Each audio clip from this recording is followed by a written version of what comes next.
Hi, everyone, and welcome to the second episode of Strings and Things.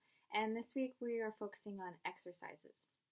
So, stretching is very important, as we have looked at last week, but exercises is when you're starting to build up the muscles that you are using while you are playing a stringed instrument or the violin. So, think of your muscles, especially your small muscles, like in your hands and some in your arms and neck.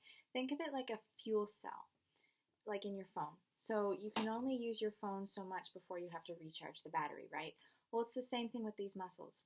And exercises and rest is a way to refuel that battery, which is your body, basically. So I'm going to show you some physio exercises that I've learned for my wrist, hands, and shoulders that have worked really well for me.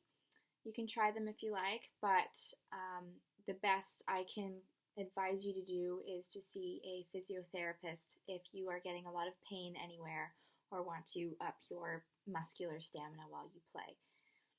Because each person is very personal and individual to what works for them.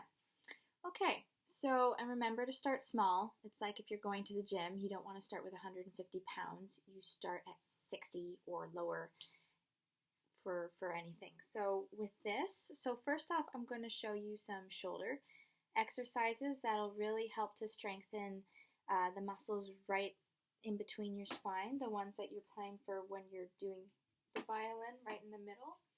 So you get a resistance band and you put it on a doorknob or whatnot, and you have each side with one hand, and then as you're pulling it in, you're making sure that you're not pushing your chest out or arching your back. You want to make sure that you are kind of pinching almost the muscles right at the top of your shoulders, right there. So it's like you're rowing a boat. So you're bringing your shoulders back and squeezing the muscles right in there. So I'll turn a little bit more to show you, and back again, and release, and then again. So those are for your shoulders. They're really good for building up stamina. Okay, so the next one is for the wrists. So I found some really helpful ones are if you have like a tabletop or it's on your knee and you have a weight in your hand and you bring up your wrist and then you bring it back down. Lift it up again and then bring it back down. And that exercises the muscles on the top of your forearm. And then another one is if you have your arm to the side and you have your wrist in and then you're bringing the weight out. So bring it in and then bring it out. And then it's good on the other side too. So bringing it out to in. Yeah, and I find that those are really helpful for developing wrist muscles.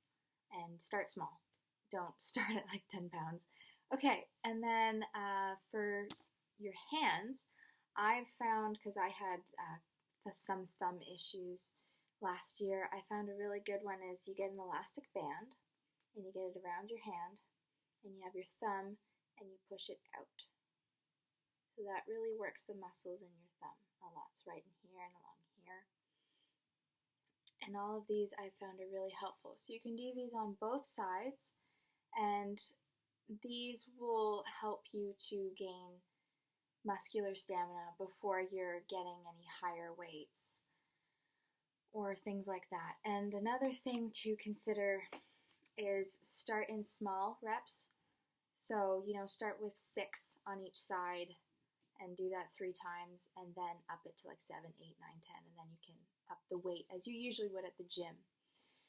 And one other thing for exercises is for practicing. For example, if you're trying to get back into practicing and you're finding it really hard to practice for 20 minutes or half an hour or an hour, whatever you used to do, start with 10 to 15 minutes and then take a break and then try doing that again, and try and set goals for yourself of doing that twice a day or even once a day. And then if for a week you're doing really well, then try upping it by 5 to 10 minutes and see how your body works. It'll be a little sore because, of course, you're growing and you're attaining more muscles, but it'll come. You just don't want to push the boundary to when it becomes so sore that it's painful again, so that you're going back into injury. So just start small. That's the main key for things like that, and make sure that you stretch out your muscles afterwards. Okay, have a great week. See you next time. Bye.